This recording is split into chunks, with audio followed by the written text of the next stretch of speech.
Chapter 1. The End of a Golden String. I give you the end of a golden string. Only wind it into a ball. It will lead you in at heaven's gate, built in Jerusalem's wall. Blake. In the following essays I have tried to indicate certain ways of approach to the understanding of the Bible and the realization of your dreams. That ye be not slothful but followers of them who through faith and patience inherit the promises. Hebrews 6:12.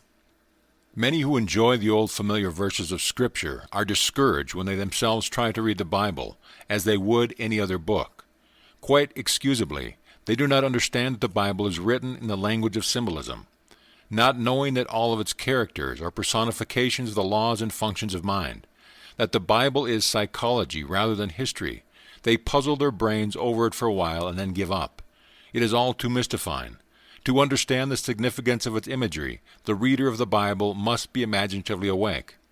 According to the Scriptures, we sleep with Adam and wake with Christ.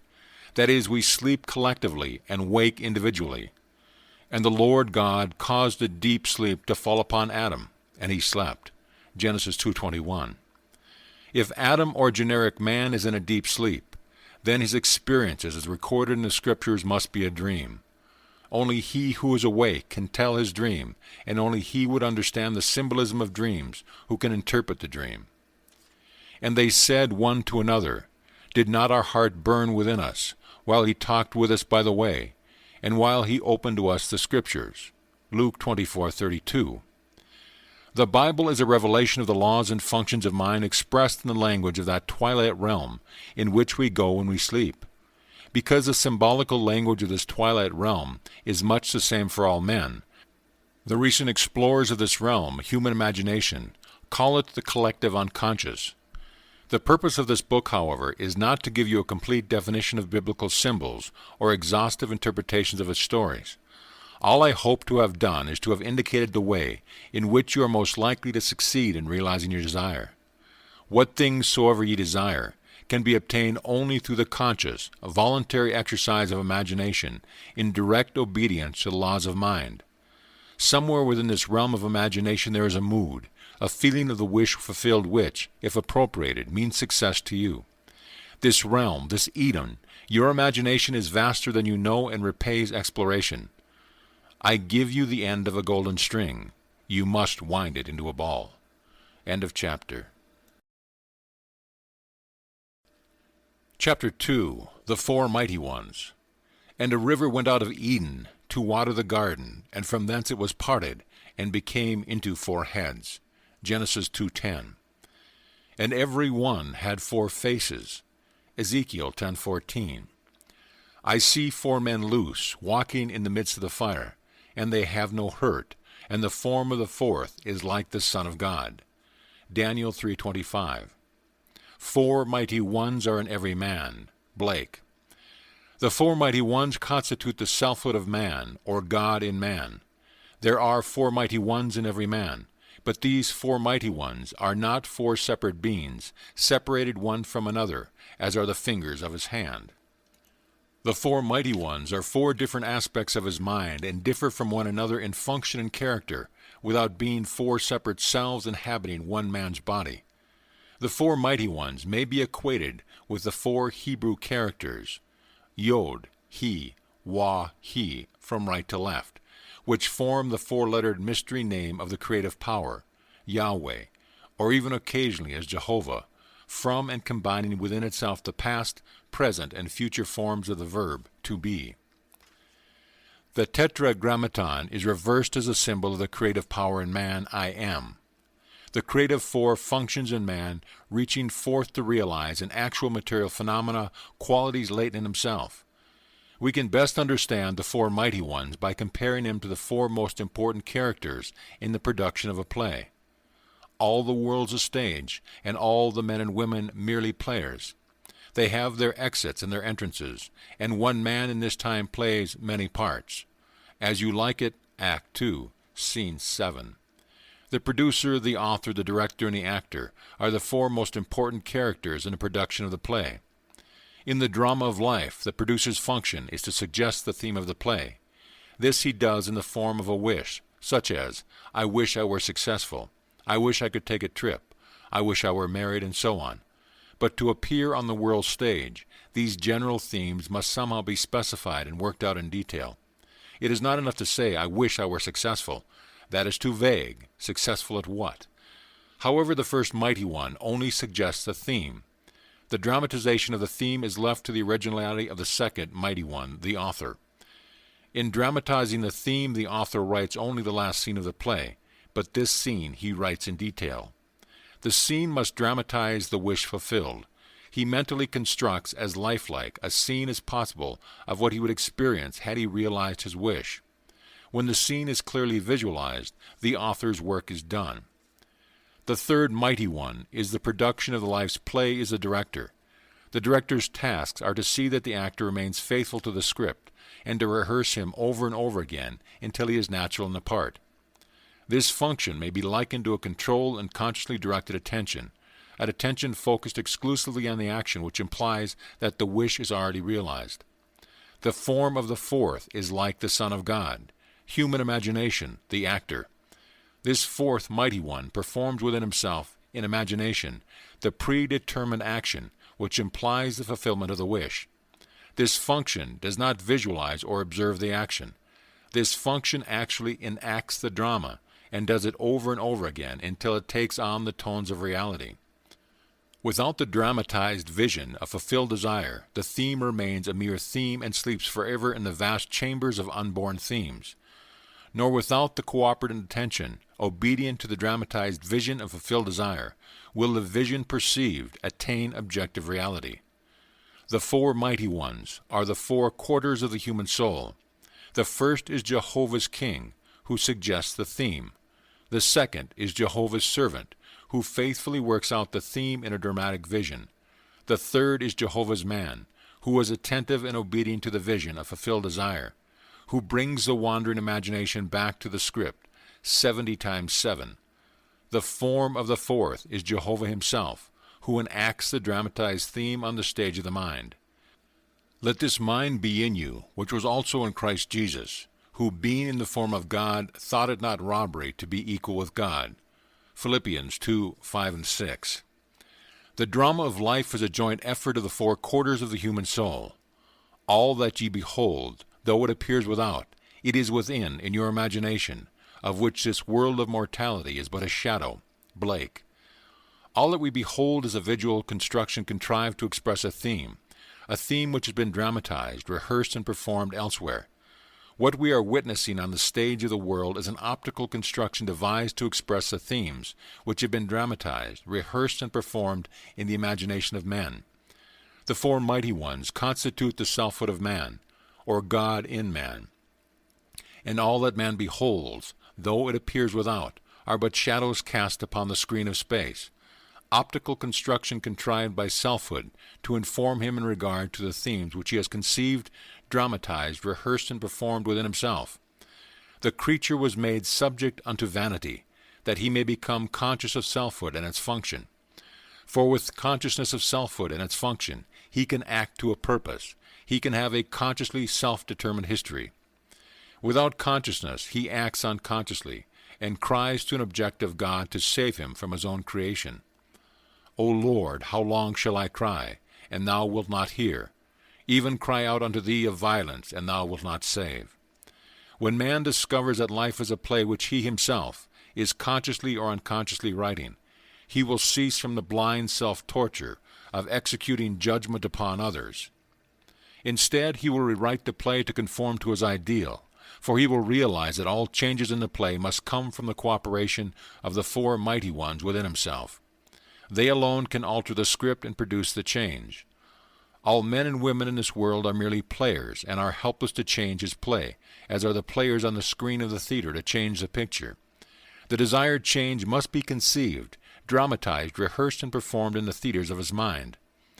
When the fourth function, the imagination, has completed its task of rehearsing the revised version of the play until it is natural, then the curtain will rise upon it, so this is so seemingly solid world and the mighty four will cast a shadow of the real play upon the screen of space.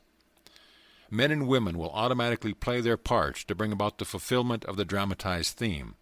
The players, by reason of their various parts in the world's drama, become relevant to the individual dramatized theme, and because relevant, are drawn into this drama.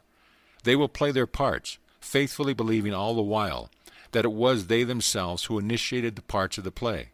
This they do because, Thou, Father, art in me, and I in thee. I in them, and thou in me. I am involved in mankind. We are one. We are all playing the four parts of producer, author, director, and actor in the drama of life. Some of us doing it consciously, others unconsciously. It is necessary that we do it consciously. Only in this way can we be certain of a perfect ending to the play.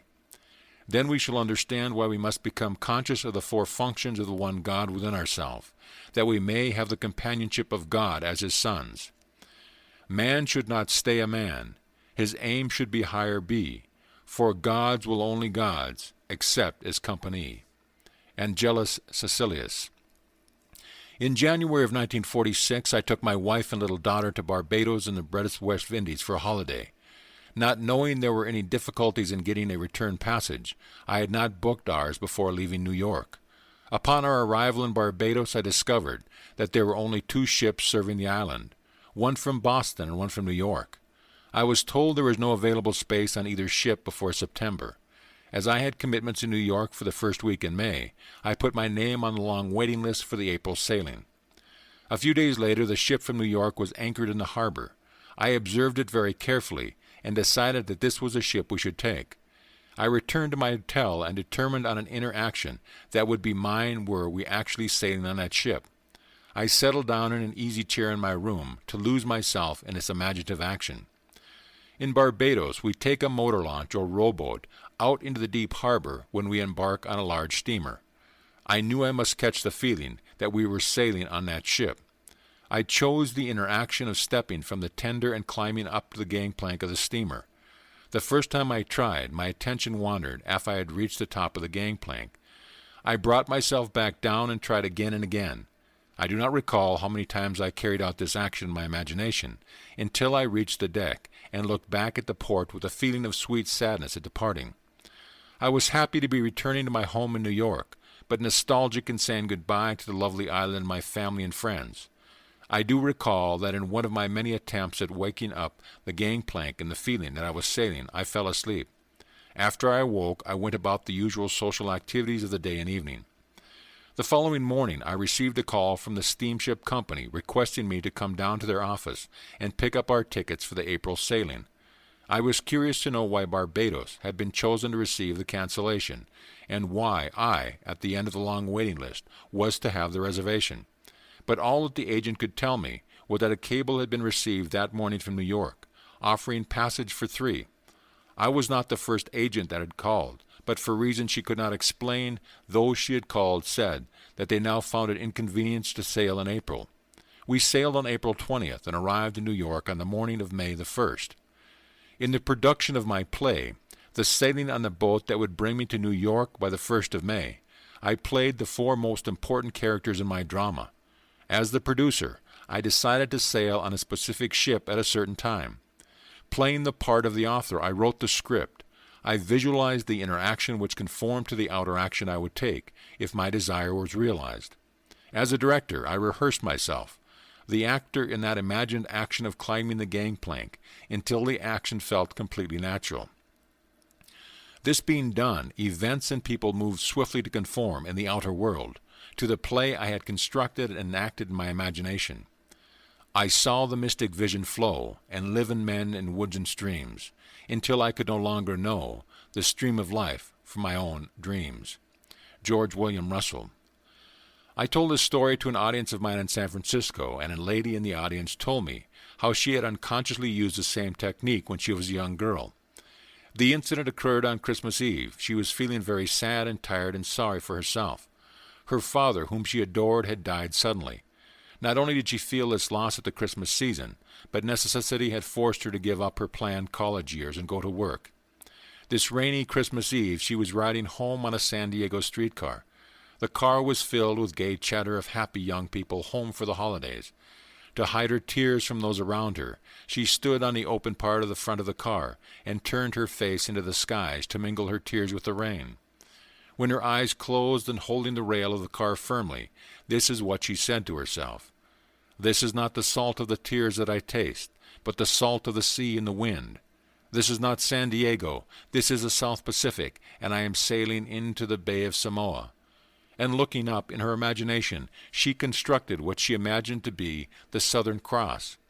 She lost herself into this contemplation so that all faded around her. Suddenly she was at the end of the line and home. 2 weeks later she received word from a lawyer in Chicago that he was holding $3,000 in American bonds for her.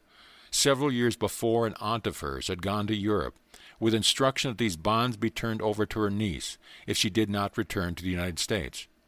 The lawyer had just received word of the aunt's death and was now carrying out her instruction. A month later, the girl sailed for the island in the South Pacific. It was night when she entered the Bay of Samoa. Looking down, she could see the white foam, like a bone in the lady's mouth, as the ship plowed through the waves and brought the salt of the sea and the wind. An officer on duty said to her, "There is the Southern Cross," and looking up, she saw the Southern Cross as she had imagined it. In the intervening years, she had many opportunities to use her imagination constructively, but as she had done this unconsciously, she did not realize there was a law behind it. Now that she understands, she too is consciously playing her 4 major roles in the daily drama of her life, producing plays for the good of others as well as herself.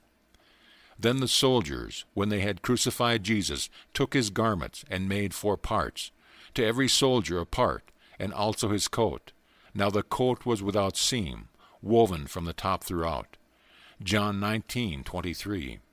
End of chapter. Chapter 3, The Gift of Faith. And the Lord hath respect unto Abel, and in his offering. But unto Cain and to his offering he had no respect. Genesis 4:4-5. If we search the Scriptures, we will become aware of a far deeper meaning in the above quotation than that which a literal reading would give us. The Lord is no other than your own consciousness. Say unto the children of Israel, I am hath sent me unto you. I am is the self-definition of the Lord. Cain and Abel, as the grandchildren of the Lord, can only be personifications of 2 distinct functions of your own consciousness. The author is really concerned to show the 2 contrary states of the human soul, and he has used 2 brothers to show these states. The 2 brothers represent 2 distinct outlooks on the world possessed by everyone. One is the limited perception of the senses, and the other is an imaginative view of the world. Cain, the first view, is a passive surrender to appearances and an acceptance of life on the basis of the world without, a view which inevitably leads to an unsatisfied longing or in contentment with disillusion. Abel, the second view, is a vision of fulfilled desire, lifting man above the evidence of the senses to that state of relief where he no longer pines with desire. Ignorance of the second view is a soul on fire.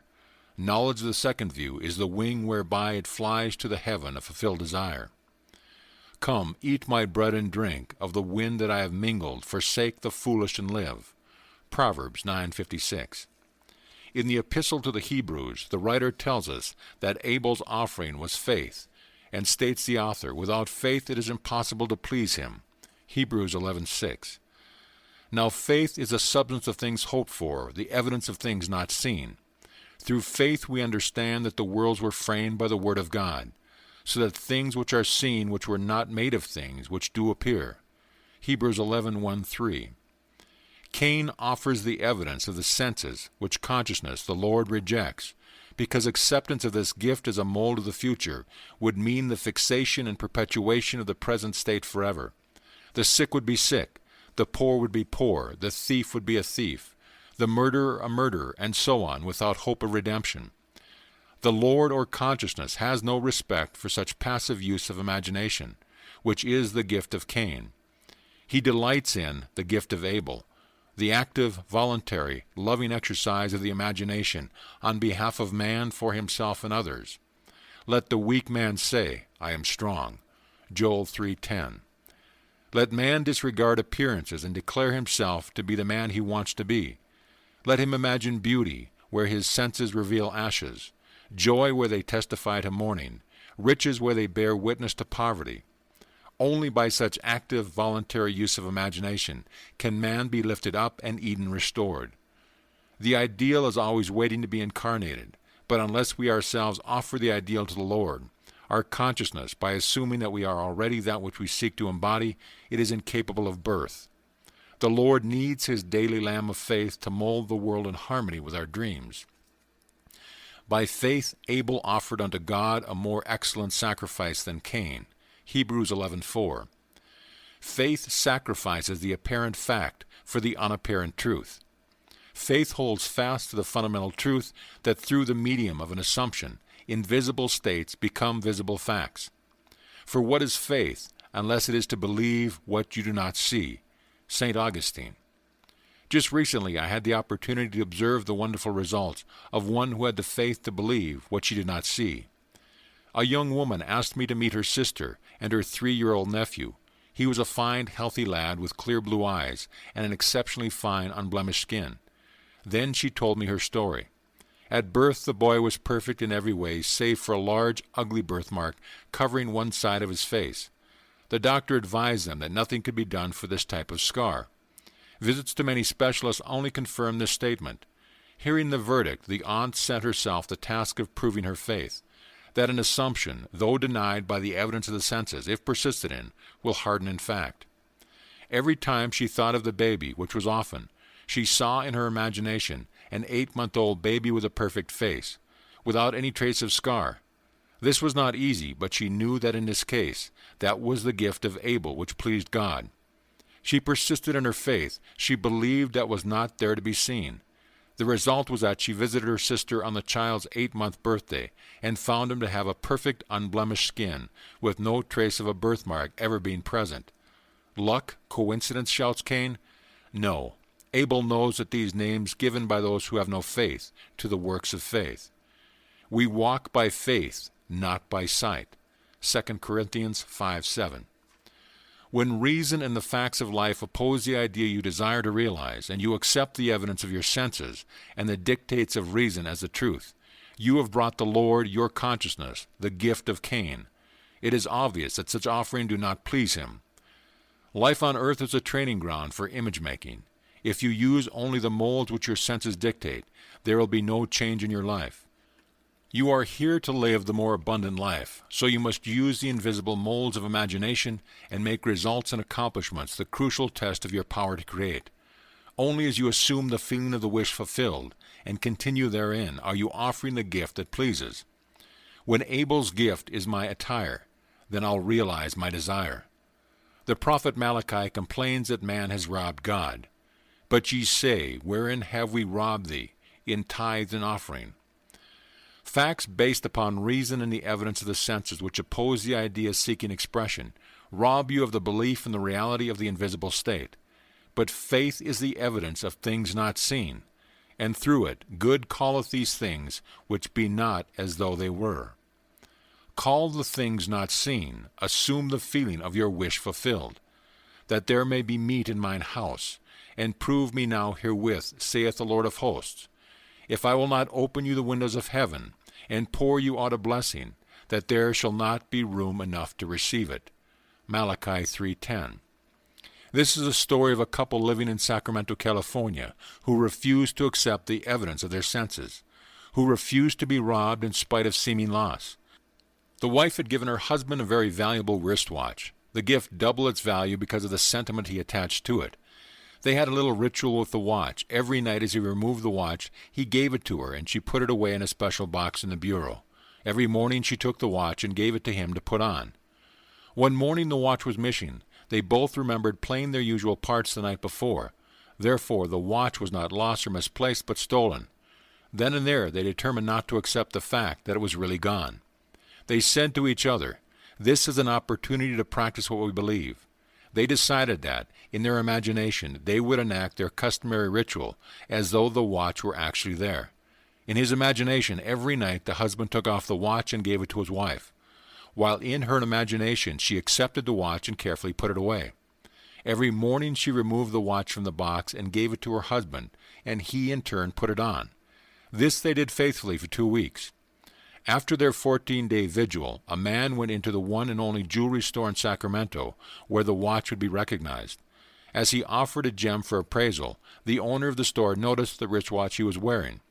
Under the pretext of needing a closer examination of the stone, he went into an inner office and called the police. After the police arrested the man, they found in his apartment over $10,000 worth of stolen jewelry.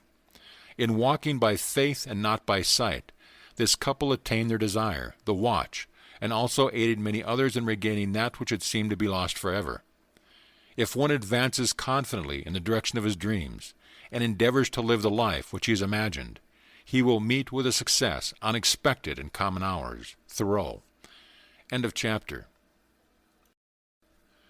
Chapter 4. The Scale of Being. And he dreamed and beheld a ladder, set up on the earth, and at the top of it reached to heaven. And behold, the angels of God ascending and descending on it. And behold, the Lord stood above it. Genesis 28:12-13.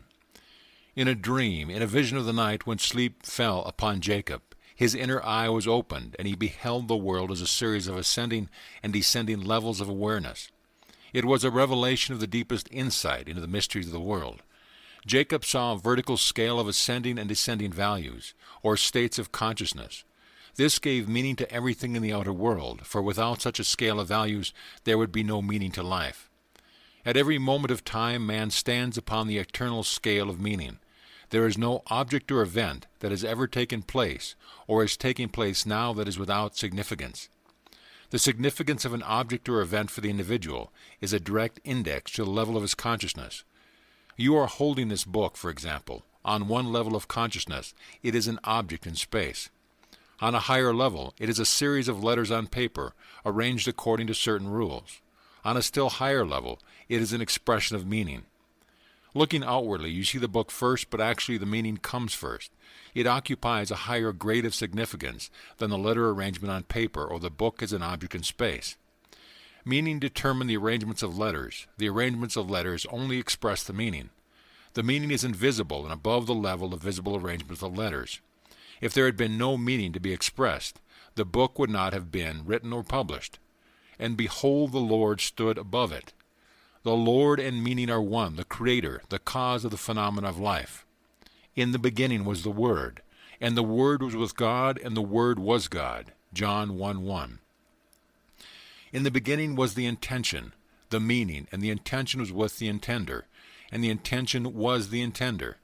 The objects and events in time and space occupy a lower level of significance than the level of meaning which produced them.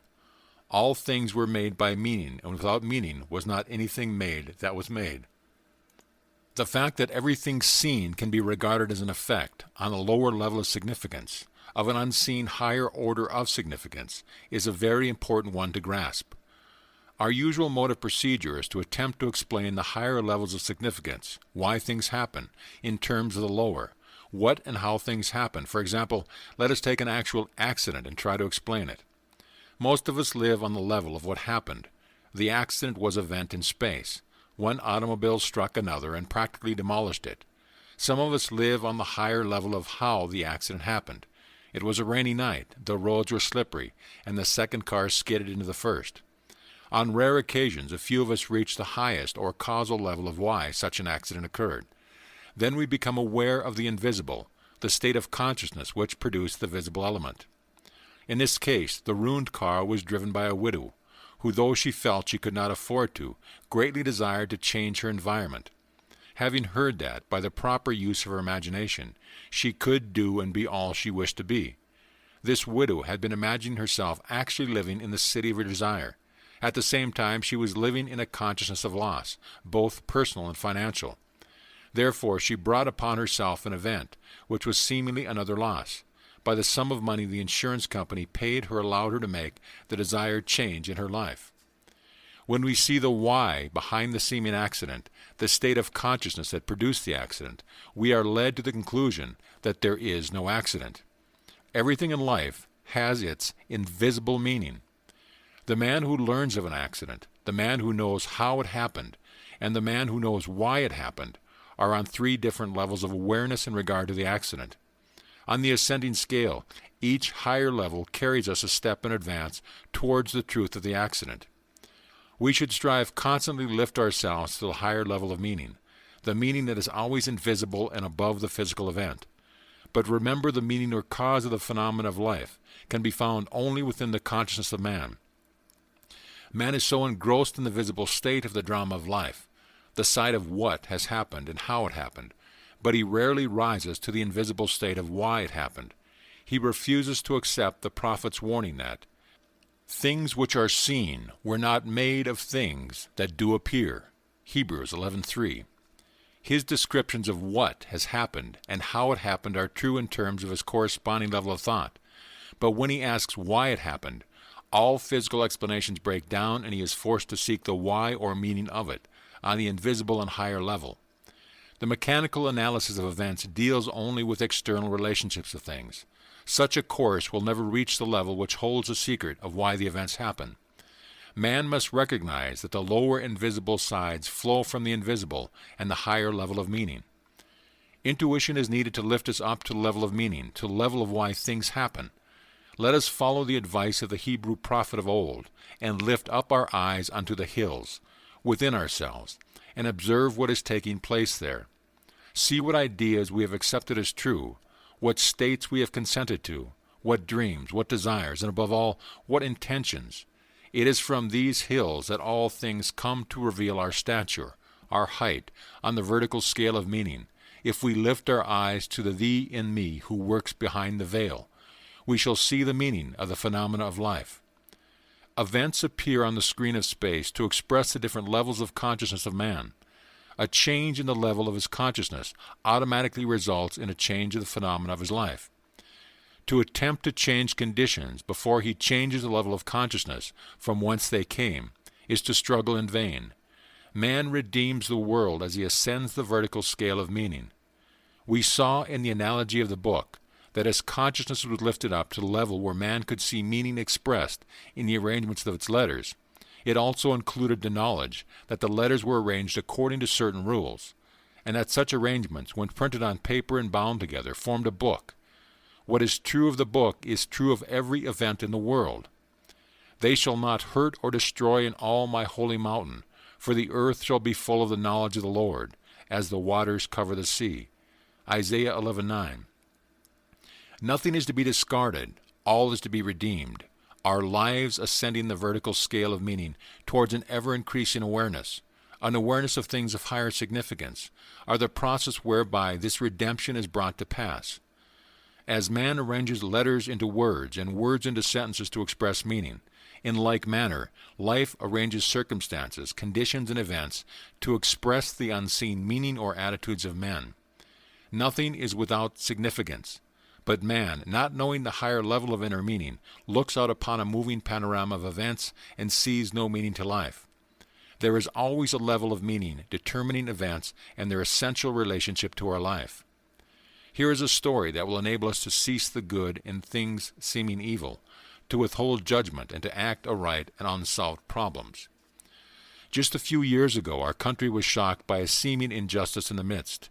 The story was told on radio and television, as well as in the newspaper. You may recall the incident. The body of a young American soldier killed in Korea was returned to his home for burial. Just before the service, his wife asked a routine question. Was her husband a Caucasian? When she replied that he was an Indian, burial was refused. The refusal was in accordance with the laws of that community, but it aroused the entire nation. We felt incensed that anyone who had been killed in the service of his country should be denied burial anywhere in his country. The story reached the attention of the President of the United States, and he offered burial with full military honors in Arlington National Cemetery. After the service, the wife told reporters that her husband had always dreamed of dying a hero, and having a hero's burial service with full military honors. When we in America had to explain why progressive, intelligent people like ourselves not only enacted but supported such laws in our great land of the free and the brave, we were hard put for an explanation. We, as observers, had seen only what happened and how it happened. We failed to see why it happened. That burial had to be refused if that lad was to realize his dream. We tried to explain the drama in terms of the low level of how it happened, which explanation could not satisfy the one who had asked why it happened. The true answer, viewed from the level of higher meaning, would be such a reversal of our common habits of thinking that it would be instantly rejected. The truth is that future states are causative of present facts. The Indian boy dreaming of a hero's death, with full military honors, was like Lady Macbeth transported beyond this ignorant present, and could feel now the future in the instant. And by it being dead yet speaketh. Hebrews 11:4. End of chapter. Chapter 5, The Game of Life. I can easier teach 20 what were good to be done, than be one of the 20 to follow mine own teaching. Shakespeare. With this confession off my mind, I will now teach you how to play the game of life. Life is a game, and like all games, it has its aims and its rules.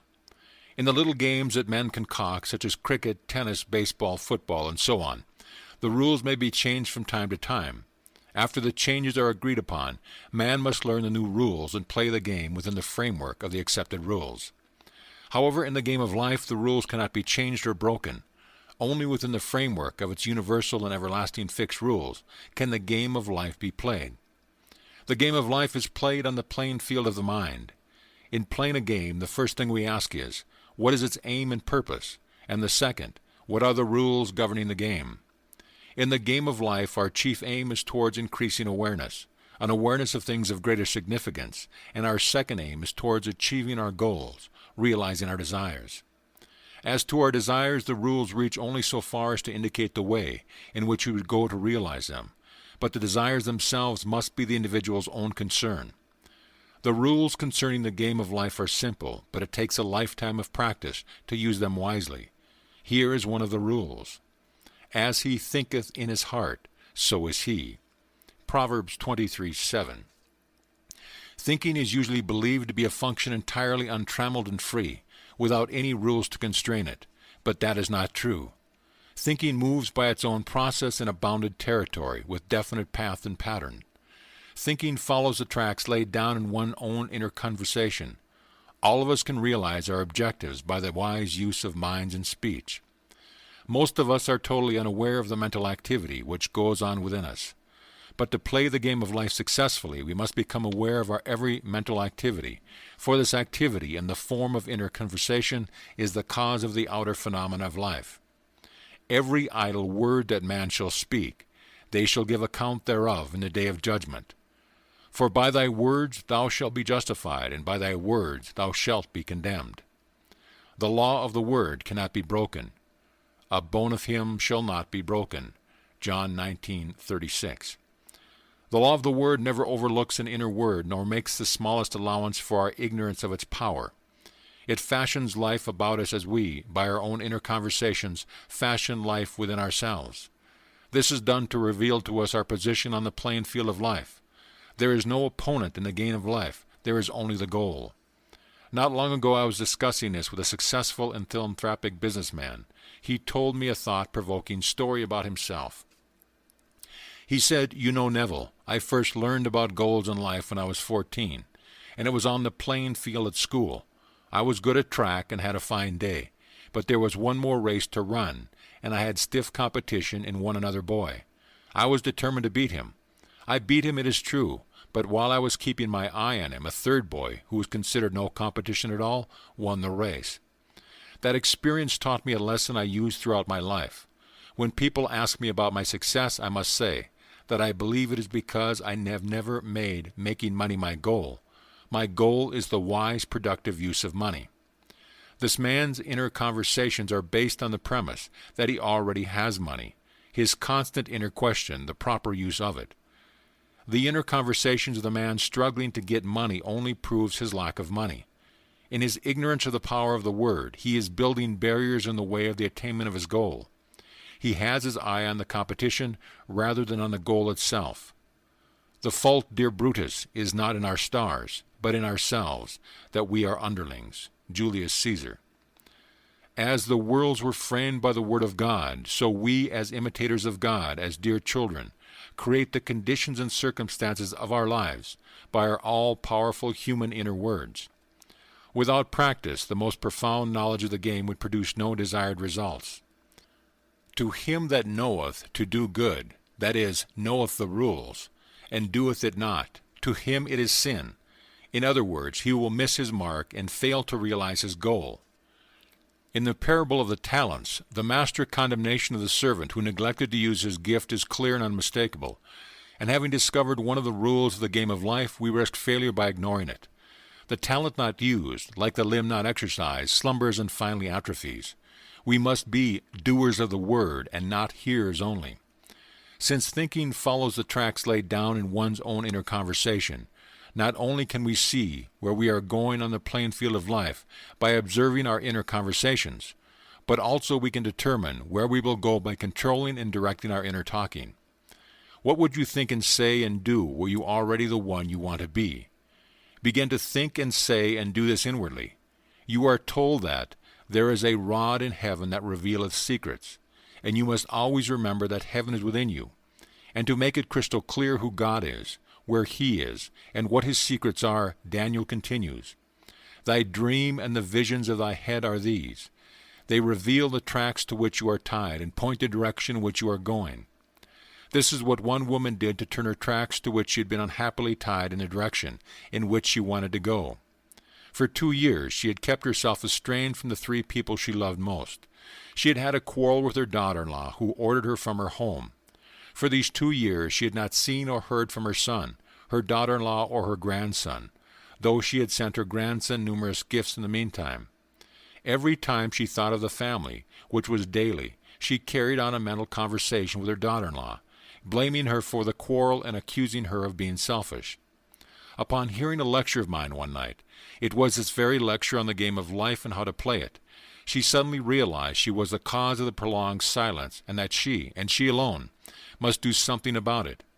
Recognizing that her goal was to have the former loving relationship, she set herself the task of completely changing her inner talking. That very night, in her imagination, she constructed 2 loving, tender letters written to her, one from her daughter-in-law and the other from her grandson. In her imagination she read them over and over again, until she fell asleep in the joyful mood of having received the letters. She repeated this imaginary act each night for 8 nights.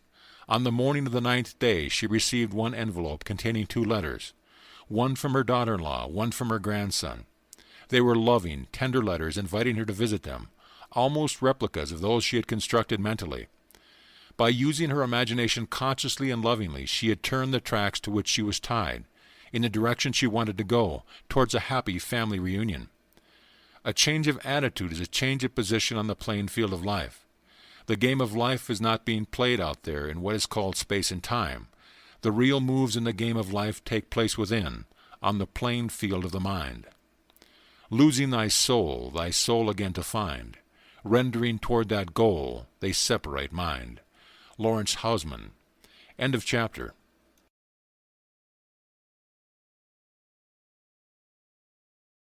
Chapter 6. Time, times, and a half. And one said to the man clothed in linen, which was upon the waters of the river, How long shall it be to the end of these wonders? And I heard the man clothed in linen, which was upon the waters of the river, when he held up his right hand and his left hand unto heaven, and swear by him that liveth forever, that it shall be for a time, times and a half. Daniel 12:6 and 7. At one of my lectures given in Los Angeles on the subject of the hidden meaning behind the stories of the Bible, someone asked me to interpret the above quotation from the book of Daniel. After I confessed I did not know the meaning of that particular passage, a lady in the audience said to herself, If the mind behaves according to the assumption with which it starts, then I will find the true answer to the question and tell it to Neville. And this is what she told me. Last night the question was asked, What is the meaning of time, times, and a half, as recorded in Daniel 12:7. Before going to sleep last night I said to myself, Now there is a simple answer to this question, so I will assume that I know it, and while I am sleeping, my greater self will find the answer, and reveal it to my lesser self in a dream or vision. Around 5 a.m. I awakened. It was too early to rise, so remaining in bed, I quickly fell into the half-dreamy state between waking and sleeping, and while in that state a picture came in my mind of an old lady. She was sitting in a rocking chair and rocking back and forth, back and forth. Then a voice which sounded like your voice said to me, Do it over and over and over again until it takes on the tones of reality. I jumped out of bed and reread the 12th chapter of Daniel, and this is the intuitive answer I received. Taking the 6th and 7th verses, for they constituted last night's question, I felt that if the garments with which the biblical characters are clothed corresponds to the level of consciousness as you teach, then linen must represent a very high level of consciousness indeed, for the man clothed in linen was standing upon the waters of the river. And if, as you teach, water symbolizes a higher level of psychological truth, then the individual who could walk upon it must truly represent an exalted state of consciousness. I therefore felt that what you had to say must indeed be very significant. Now the question asked of him was, how long shall it be to the end of these wonders? And the answer was, a time, times and a half.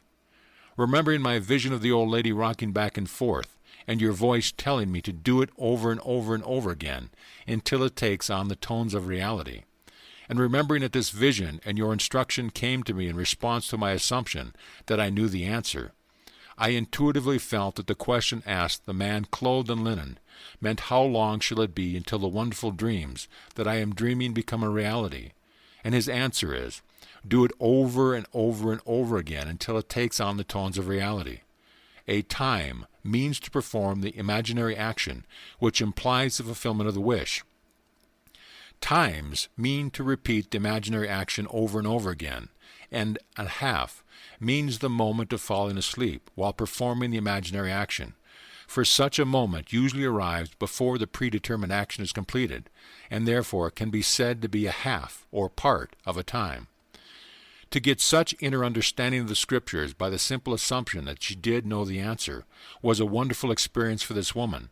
However, to know the true meaning of time, times and a half, she must apply her understanding in her daily life. We are never at a loss at an opportunity to test this understanding, either for ourselves or for another. A number of years ago, a widow living in the same apartment house as we came to see me about her cat. The cat was her constant companion and dear to her heart. He was, however, 8 years old, very ill and in great pain.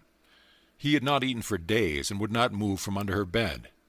2 veterinarians had seen the cat and advised the woman that the cat could not be cured, and that she should be put to sleep immediately. I suggested that night, before retiring, she create in her imagination some action that would indicate the cat was in its former healthy state. I advised her to do it over and over again until it took on the tones of reality. This she promised to do. However, either from lack of faith in my advice or from a lack of faith in her own ability to carry out the imaginary action, she asked her niece to spend the night with her. This request was made so that if the cat were not well by morning, the niece could take it to the veterinarians, and she, the owner, would not have to face such a dreaded task herself. That night she settled herself in an easy chair and began to imagine the cat was romping beside her, scratching at the furniture and doing many things she would not normally have allowed. Each time she found that her mind had wandered from its predetermined task to see a healthy, normal, frisky cat, she brought her attention back to the room and started her imaginary action over again. This she did over and over again until finally, in a feeling of relief, she dropped off to sleep, still seated in her chair. About 4 o'clock in the morning she was awakened by the cry of her cat. He was standing by her chair. After attracting her attention, he led her to the kitchen where he begged for food. She fixed him a little warm milk, which he quickly drank and cried for more.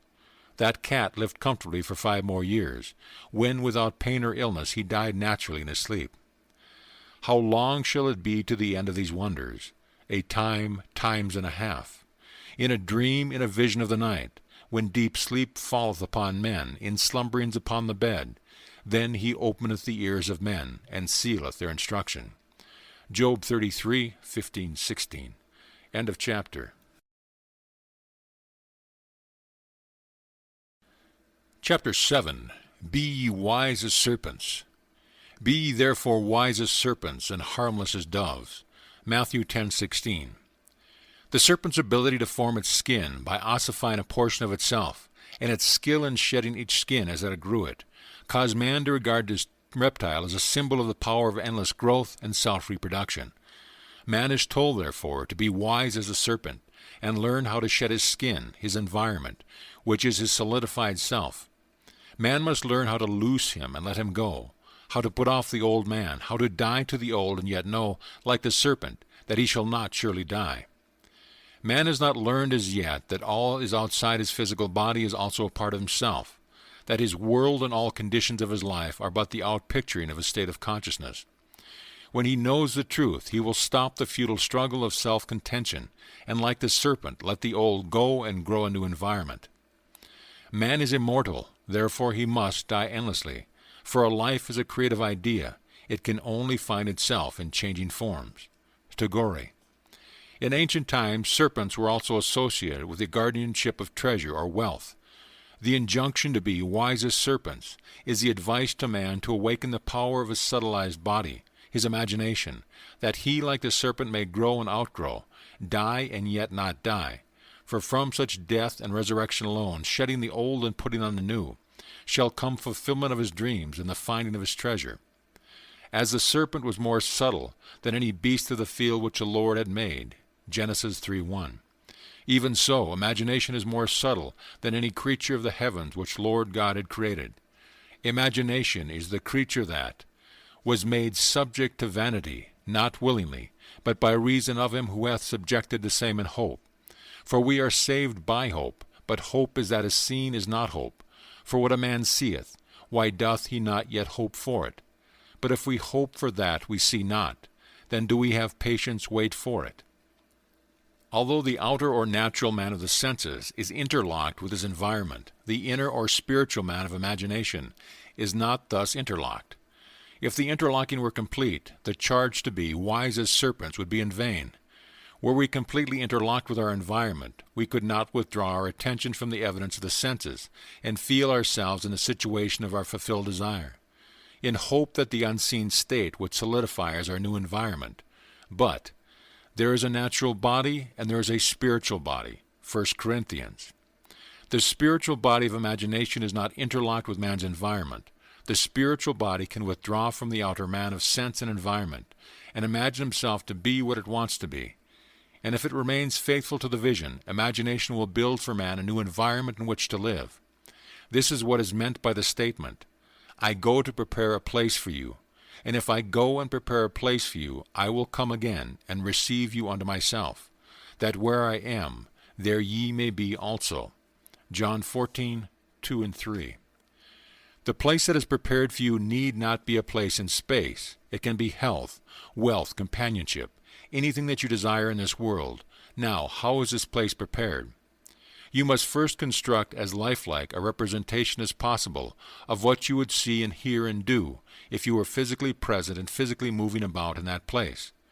Then, with your physical body immobilized, you must imagine that you are actually in that place, and are seeing and hearing and doing all that you would see and hear and do if you were there physically.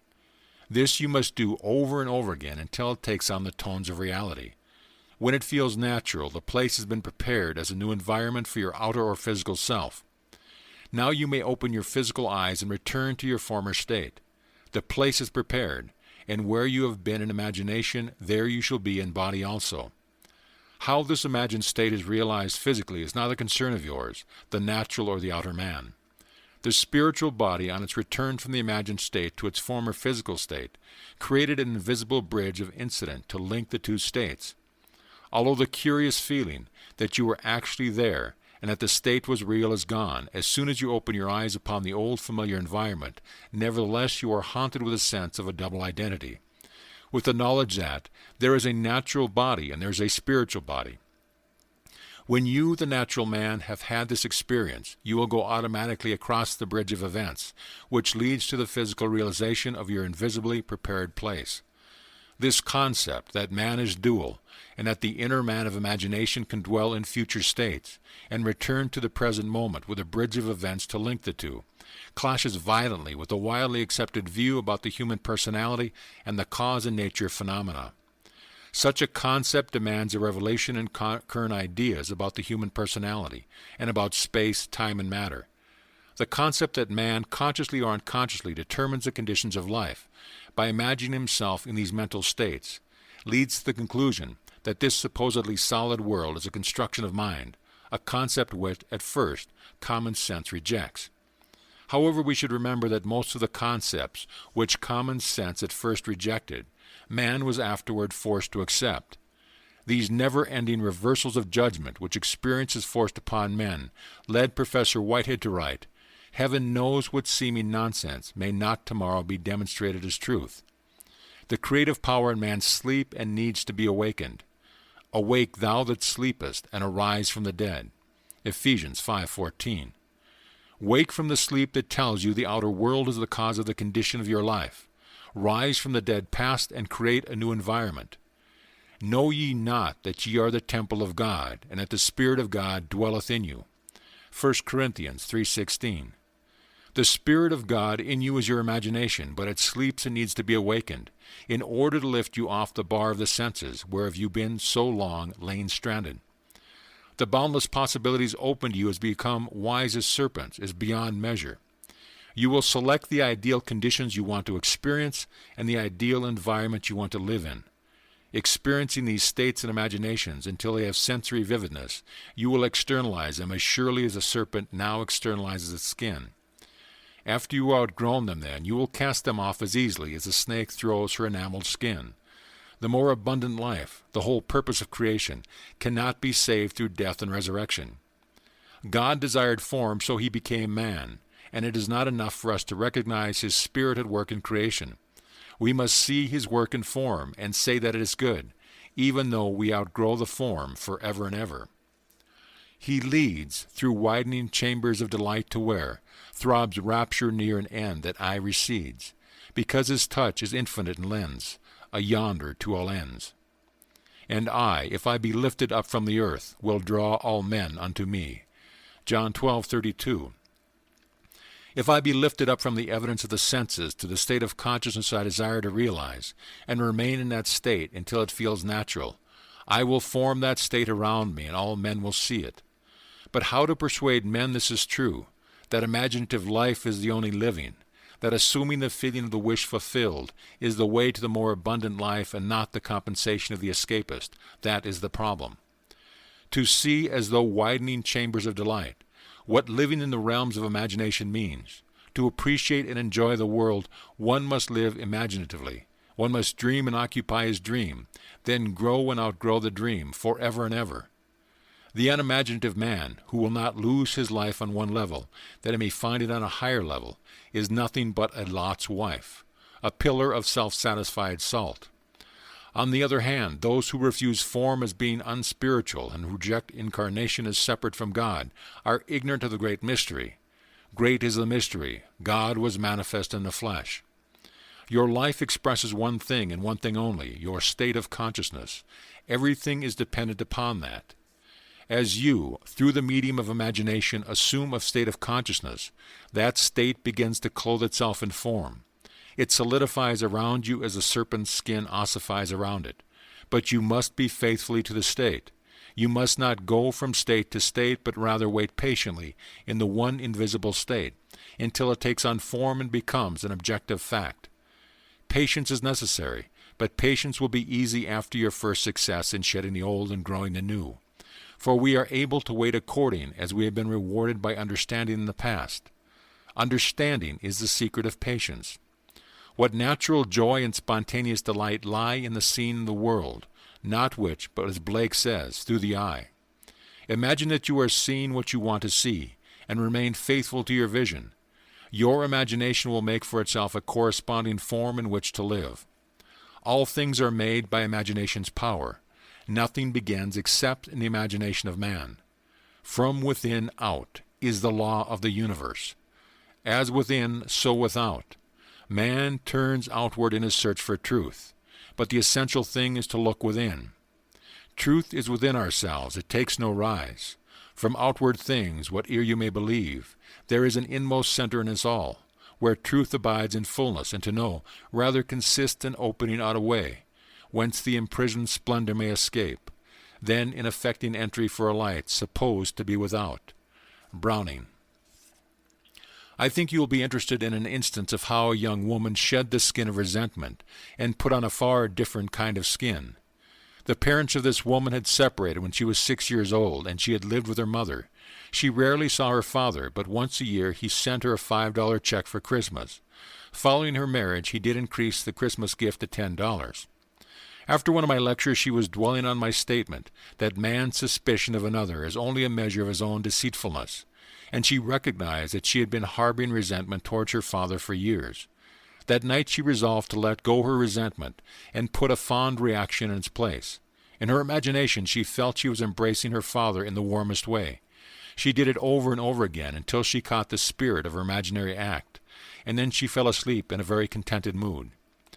The following day she happened to pass through the fur department of one of our large stores in California.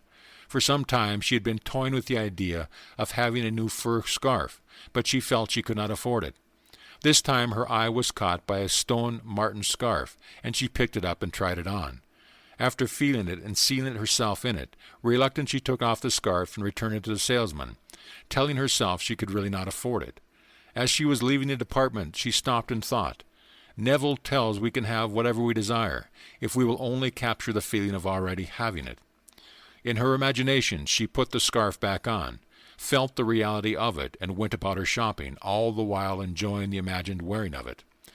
This young woman never associated these two imaginary acts.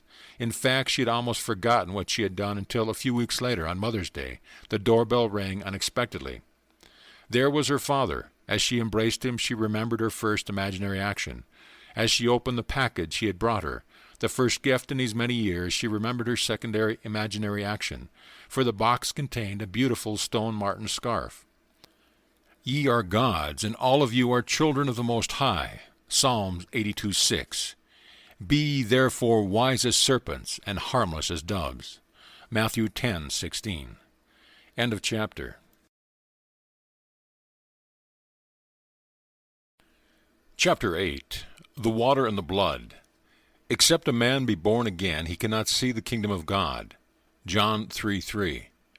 But one of the soldiers with a spear pierced his side, and forthwith came there out blood and water. John 19:34.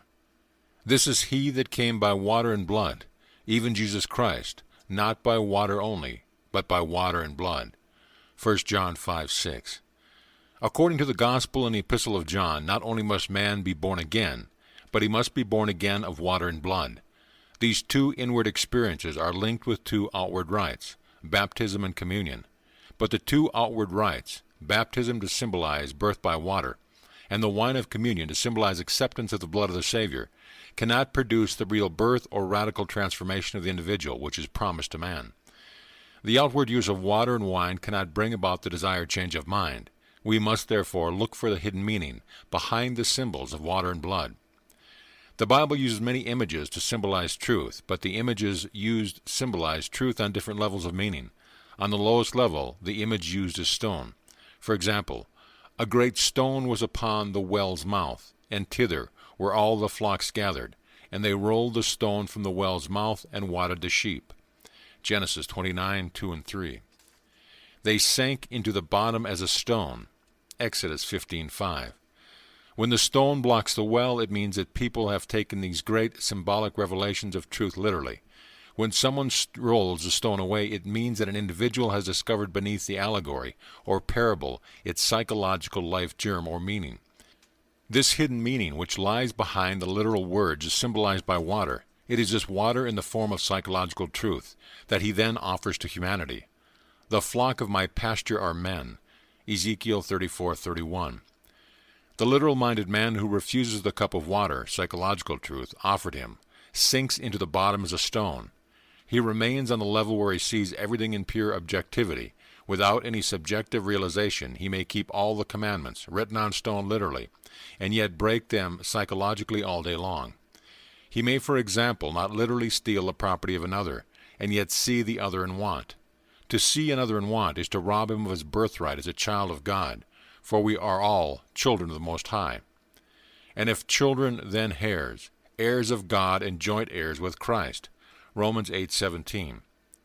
To know what to do about a seeming misfortune is to have the cup of water, the psychological truth, that could save the situation. But such knowledge is not enough. Man must not only fill the water pots of stone with water, that is, discover the psychological truth into wine. This he does by living a life according to the truth which he has discovered. Only by such use of the truth can he taste the water that was made wine. A man's birthright is to be Jesus. He is born to save his people from their sins. Matthew 1:21. But the salvation of a man is not by water alone, but by water and blood.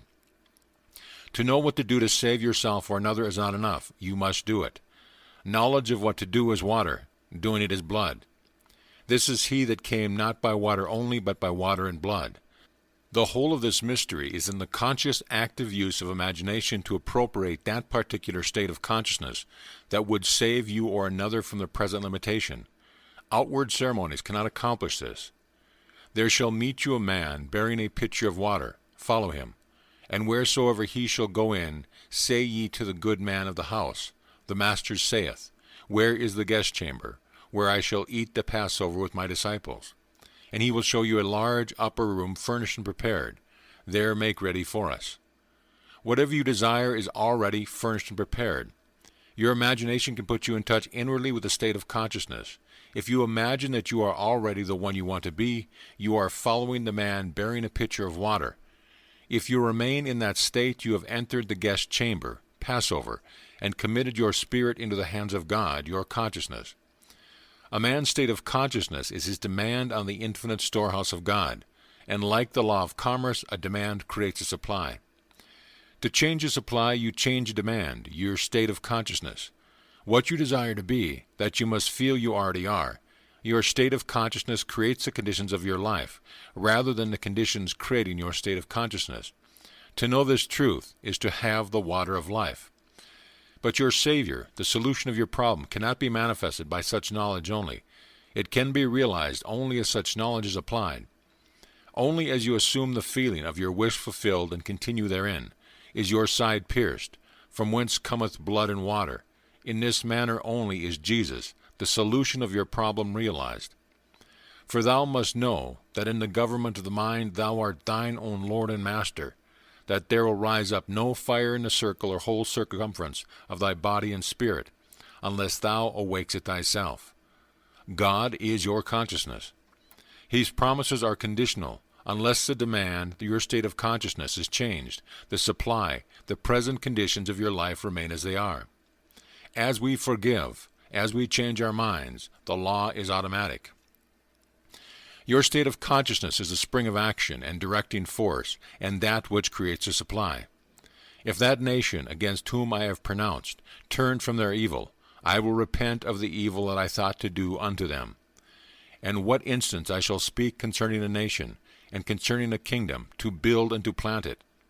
If I do evil in my sight, that I obey not my voice, then I will repent of the good, wherewith I said I would benefit them. Jeremiah 18:8, 9, and 10. This statement of Jeremiah suggests that a commitment is involved if the individual or nation would realize a goal, a commitment to certain fixed attitudes of mind. The feeling of the wish fulfilled is a necessary condition in a man's search for the goal. The story I am about to tell you shows that man is what the observer has the capacity to see in him. That what he is seen to be is a direct index to the observer's state of consciousness. This story is also a challenge to us all to shed our blood, use our imagination lovingly on behalf of another. There is no day that passes that does not afford us the opportunity to transform a life by the shedding of our blood. Without the shedding of blood, there is no remission. Hebrews 9:22. One night in New York City, I was able to unveil the mystery of the water and blood to a schoolteacher. I had quoted the above statement from Hebrews 9:22, and went on to explain that the realization that we have no hope save in ourselves is a discovery that God is within us, that this discovery causes the dark caverns of the skull to grow luminous, and we know that the spirit of man is the candle of the Lord, Proverbs 20:27, and that this realization is the light to guide us safely over the earth. His candle shined upon my head, and by his light I walk through darkness. Job 29:3. However, we must not look upon this radiant light of the head as God, for man is the image of God. God appears and God is light to those poor souls who dwell in night. But does a human form display to those who dwell in realms of day? Blake. But this must be experienced to be known. There is no other way, and no other man's experience can be substituted for your own. I told the teacher that her change of attitude in regard to another would produce a corresponding change in the other, that such knowledge was the true meaning of the water mentioned in John 5:6, but that such knowledge alone was not enough to produce the rebirth desired, that such rebirth could only come to pass by water and blood, or the application of this truth. Knowledge of what to do is the water of life, but doing it is the blood of the Savior.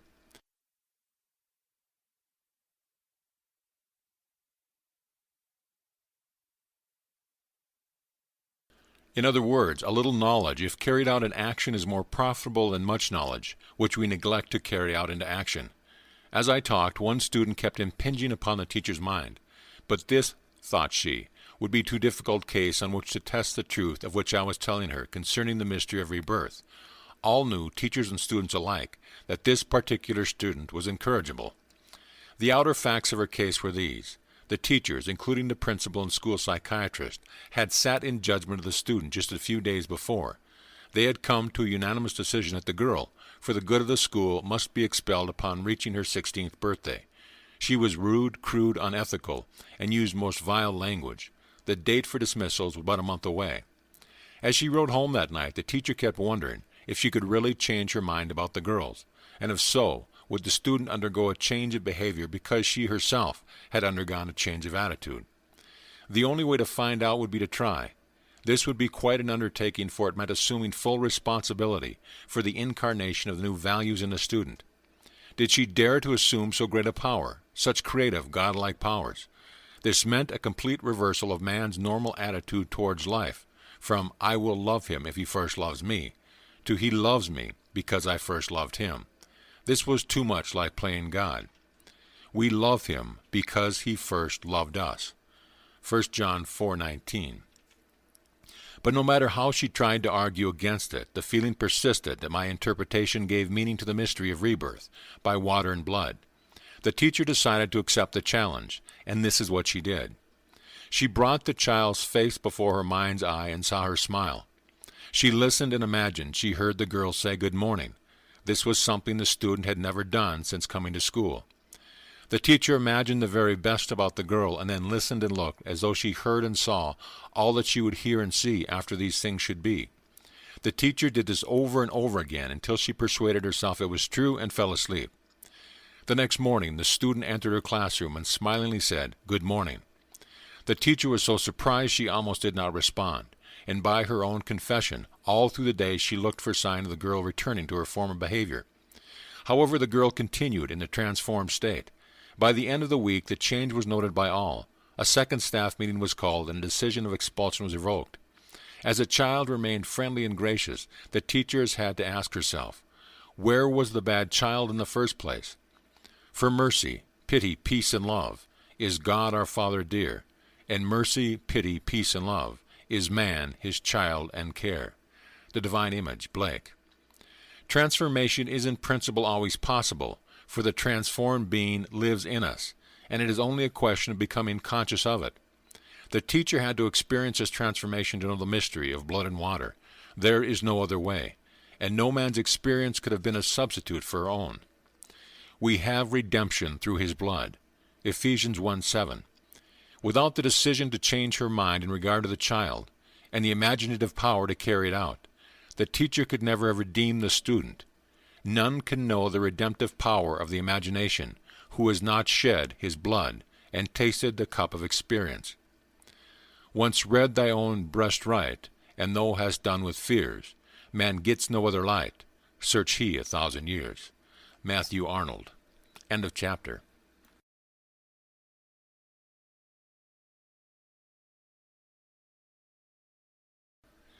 Chapter 9. A mystical view.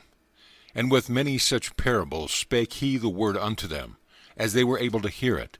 But without a parable spake he not unto them, and when they were alone he expounded all things to his disciples. Mark 4:33-34. This collection of parables, which is called the Bible, is a revelation of truth expressed in symbolism to reveal the laws and purposes of the mind of men. As we become aware of deeper meanings in the parables than those which are usually assigned to them, we are apprehending them mystically. For example, let us take a mystical view of the advice given to the disciples in Matthew 10:10. We read that as the disciples were ready to teach and practice the great laws of mind, which had been revealed to them, they were told not to provide shoes for the journey. A disciple is one who disciplines his mind, that he may consciously function and act on higher and higher levels of consciousness. The shoe was chosen as a symbol of vicarious atonement, or the spirit of "let me do it for you," because the shoe protects the wearer and shields him from impurities by taking them upon himself. The aim of the disciple is always to lead himself and others from the bondage of dependency into the liberty of the sons of God. Hence the advice, take no shoes, accept no intermediary between yourself and God. Turn from all who would offer to do for you what you should do and could do far better for yourself. Earth crammed with heaven, and every common bush afire with God. But only he who sees takes off his shoes. Elizabeth Barrett Browning. Verily I say unto you, inasmuch as ye have done it unto one of the least of these my brethren, you have done it unto me. Matthew 25:40.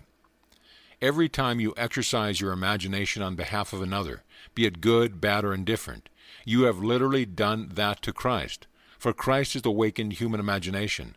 Through the wise and loving use of imagination, man clothes and feeds Christ, and through ignorant and fearful misuse of imagination, man disrobes and scourges Christ.